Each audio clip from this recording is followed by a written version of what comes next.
Get your short-term rental business, it gets real hectic real quick.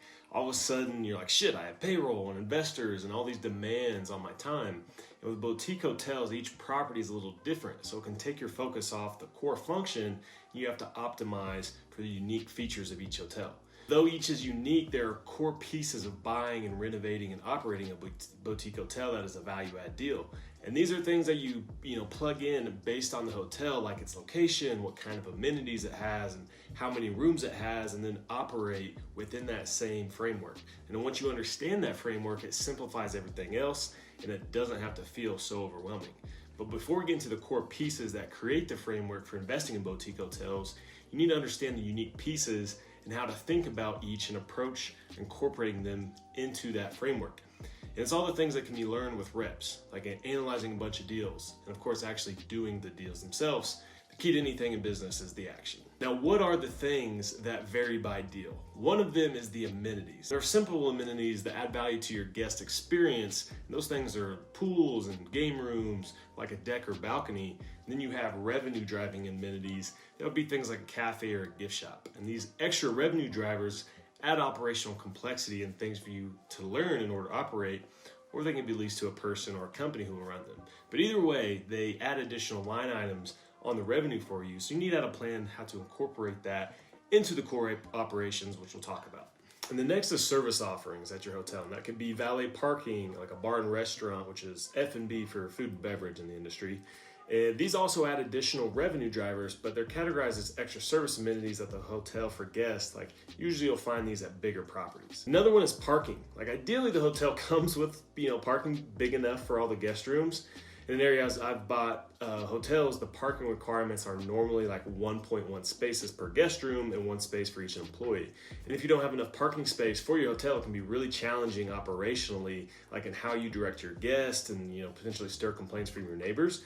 In the worst case, you might not be able to get your business license if your hotel does not have adequate parking, or just have to reduce the number of rooms to conform to the parking standards. So parking is something that you want to research and plan for, and it's going to vary by property. Now, another one's laundry. Like, does the hotel have on-site laundry? And if not, you'll have to have a game plan for a local linen service or laundry service, which is going to add to your operating expenses and probably lower the quality of your linen service. And trust me, it can be a headache. If there's space for a commercial washer and dryer setup, I would say it's definitely worth it up front. Spend the money to create that space and bring it in-house. Then you have storage, like cleaning supplies and extra linens and replacement furnishing items. There's a lot of inventory that you have when you have a boutique hotel, and that requires storage space at the hotel. If you don't have storage on site, you can create a space or bring in a shed or build storage, build a building, but think about your available space and your uses for it. In some cases, I've even seen owners close down a unit for necessary storage space, which would take a big dip out of the NOI of your property and its value because of how boutique hotels are valued. Like the higher the NOI, the higher the value. Then you have location. So your location and condition determine the demographic of the guests that you get.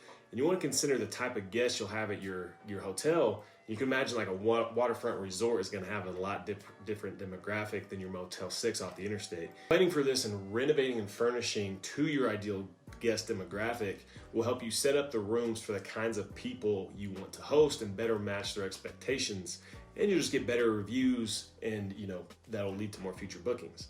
And also, rural hotels are harder to fill because it's far away from your potential guest pool, and occupancy may be an issue, making it hard for you to meet your pro forma numbers. So location and condition of the property, like mainly the renovated condition if you're doing a renovation, is probably the most important aspect of your hotel. Like you want to be on the X where people are going and have the kind of product that people want when they go to that area, what they expect or what they desire.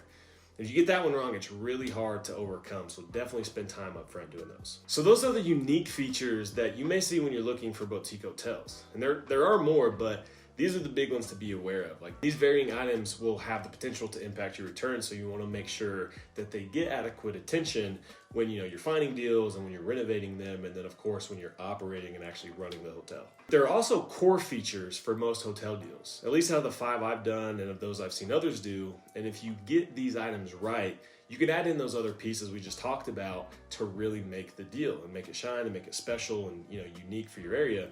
So what are those core pieces to a value-add boutique hotels? One of them is converting the manager's unit. Now, this is something that we've done in every one of our hotels where we bought from mom and pop operators, or they actually lived on site and, ran the hotel themselves. So because they lived there, that's a room that could not be rented. And now, obviously, when we buy it, they move out so we can take over the property, and then we have an extra unit to add in. And that's just, driving or adding to the top line of the revenue and creating value because it's adding to the NOI of the property. So, if you can add an extra unit by taking that manager's unit, which most of these have, converting it into a rentable unit, you've got right there a huge NOI boost, which is going to drive the value of your property. Another big one is just refreshing the design, right? So when you buy these, they're normally not sparkling gems of properties. They often have deferred maintenance and items and issues that you have to come in and fix. And a lot of times we've just completely refurnished all of our hotels, and you'll probably want to do the same to match the vision of what you're trying to create. So by getting out with the old and adding in the new, you're going to, appeal to the guest of today, right? That's booking on Airbnb, that wants a unique experience, that wants, more amenities and just a nicer stay, right? They don't want to stay in the old brown, in the room with the old brown comforter. They want to stay in a nicely curated space that has fresh design and has a new feel to it, even if it's an older property, right? You want to bring it up to standards so you can appeal to the best guests and charge the highest rates. So that's something you'll see in most of these hotels as well. You want to design to your target guests, like we talked a little about before, and unique is better than blending into the market comps. Next is professional photos and copy. Like, professional photos are just an absolute must in the space today. When you're buying value-add boutique hotels, not only do they have poorly designed or outdated spaces, but they also have bad photos, and you have to stick out to your guest in your design for sure, but you nail this by taking amazing photos and showing all the great features of your property. And the most important of all of your photos here is the hero photo, or your first photo that your listing shows on all the platforms. And this is the one that draws guests in, like it just beckons for them to book with you. And the goal is to grab their attention and get them to click on the listing and then interact with it. And that's your listing's click-through rate, or CTR. And it's one of the biggest determiners in your listing's ranking in the search algorithm. So you need to explain this to your photographer and get different options for that hero photo and really show what you want and what you're trying to create. And then when you have multiple of them, you can test what works best and see like the listing conversion on your listings, because you're going to have hotels and multiple similar units. So you can try out different hero photos and on Airbnb see your listing conversion. Say, all right, this one has, 1%, this one has a, 0.7%, and then use that higher one. You're going to get more views and more bookings. All right, another one is going live on the OTAs. And this may be the simplest, but it also has the biggest impact to the upside potential of the deal. Now, most value-add boutique hotel deals are operating as traditional, outdated hotels. Like, just simply by taking them online to the OTAs, you can increase the property's exposure. Simply by taking them online to the OTAs, you can increase the property's exposure and get in front of more guests and then earn more bookings. And then after that, you want to build a direct booking channel and market directly to your guests. If you get started with filling up your calendar with the OTAs and driving the revenue from there, you can start to focus on actually maximizing your revenue by getting people to book with you directly. So you'll set up your direct booking website, and most property management softwares have integrated direct booking engines that can easily be set up like on that platform. And it's totally fine to start there and then build out your own direct booking website with time. And that's exactly what I did. It gives you the functionality when you need for like 1% of the time and cost. So it's a good option to get started. And then when you're creating your profiles and your listings, you can include your business name in the listings and in your online profile so that when people find your listings, they might look you up and then book with you direct. Like, most people are smart and know how the game works and would prefer to book with you direct and save that 12 to 14% on their reservation from that Airbnb guest booking fee. Now, when you start to capture emails and actually market directly to them, you can send a Google form to individuals through the messaging app for them to capture their emails and kind of like a welcome message through there, and then send them promotional material to book with you again rather than Airbnb. Or you can set up captive Wi-Fi with StayFi, which is what I use, and get all those emails from the people that log on to your Wi-Fi and then build your list that way. And with that, they already have stayed at your property and they've already paid to stay with you, or they stayed at your property with the people who booked. So they're familiar with their brand, and these are the exact people that you want to stay in touch with via your email campaigns so that they turn into repeat guests. And a really big one is hiring your cleaning staff and your property staff if it's, a bigger hotel that needs it.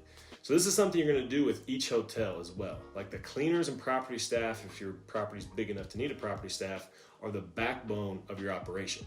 So you need to get good at finding and hiring the right people. But don't worry, like I've never met a person that started out good at hiring. Like it's a skill that you'll build over time. Like the first people I hired were not the greatest, and many didn't last, from VAs to cleaners to property managers. I think in Tahoe we had 4 different property managers within like 4 months last year. And that was just because of poor hiring and management on my end.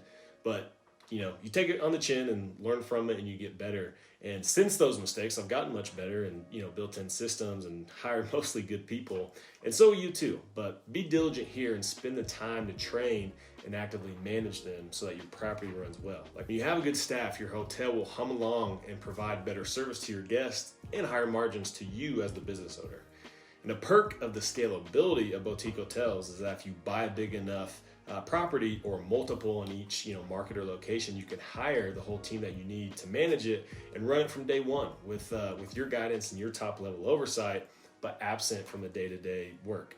Reason 111 why I love boutique hotels. You don't have to do it all yourself. You can hire the team. And then the base of this core foundation is your hotel operations, like cleaning guest rooms and maintaining your units and customer service to take care of your guests. Like this is where the good staff that you built comes together to run a clean and efficient operation, meeting and exceeding the expectations of your guests and earning good reviews that turn into more future bookings. Like you see the theme? Like the operational component is the most important because it's the actions that create the net operating income and determine your property value. Like you could buy in the best location and renovate the hotel into a beautiful, featured in HGTV Hotels edition and still shit the bed and lose money with bad operations. This is where you as the entrepreneur earn your keep by putting the right team and the right systems in place and then managing the business. Like hotels can be ran hands off, like I've done it, but it doesn't mean you can ignore your responsibility as the business owner. You still have to stay engaged and oversee the operation to your standards, and then build a team where you can delegate those standards and the responsibility of operating the hotel while you lead. Like your leadership will be the driving force here. So these are the core things that are easy to identify and plan for both in your deal analysis and implementation after closing. And each deal will have these core components. So it's important to be aware of them and how to integrate them all together to create a good investment. So now that you know the core operational and value add components, you can see where adding in each additional unique item, like deal by deal, becomes much more manageable. Like those items that we talked about first, like you nail the core components and then add in the unique features as it fits the deal. Like you aren't recreating the wheel every time, which is a good thing. You're taking the core foundation of how to add value and how to operate these deals, and then piecing together, the parking situation and how you communicate to guests, or how you set up creating your laundry and your storage areas to best support your hotel operational needs, or determining how the unique amenities at the property add value to the guests while they stay, or act as additional revenue drivers for the hotel. So you can see like the core and then those unique, features of each hotel, you marry those together, but you have to nail the core first. And without being really clear on the foundational pieces of running the hotel, it's hard to incorporate these additional items in a way that's scalable and sustainable for you. Like that's the big picture of how to put these deals together and vet and analyze them, and then get your hotel running and begin to, bring in cash. But I want to leave you guys with one more final tip to make that path even more clear, and that's creating your crystal clear criteria, or your buy box. This is exactly what you look for to easily screen out deals and simplify the process so that you can take more deals through your funnel and put in more offers and then get more deals. If you're looking for everything, like you might miss good deals because you don't know exactly what you're looking for. And here's some examples of crystal clear criteria. It could be 10 to 20 units, limited service, just rooms, like no extra amenities, like bars and restaurants or stuff. Have a value add component. Be $1 million to $4 million in your purchase price, so you set your range there. And then your market size and destination, like a destination market with over 20,000 people. And this was essentially my criteria starting out. The 5 hotels I bought averaged 15 units with just the hotel rooms and simple amenities like pools or fire pits and outdoor seating.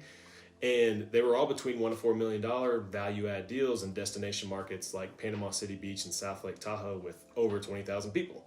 And we knew what we were looking for so that we could easily identify it and then pursue the opportunities and put in the offers. And it wasn't after we felt really comfortable with those kinds of deals that we expanded our criteria to bigger deals with more service offerings.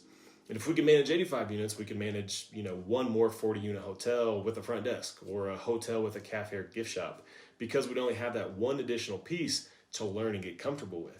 Then maybe we could go look at a bigger hotel with a restaurant and a gift shop and a front desk.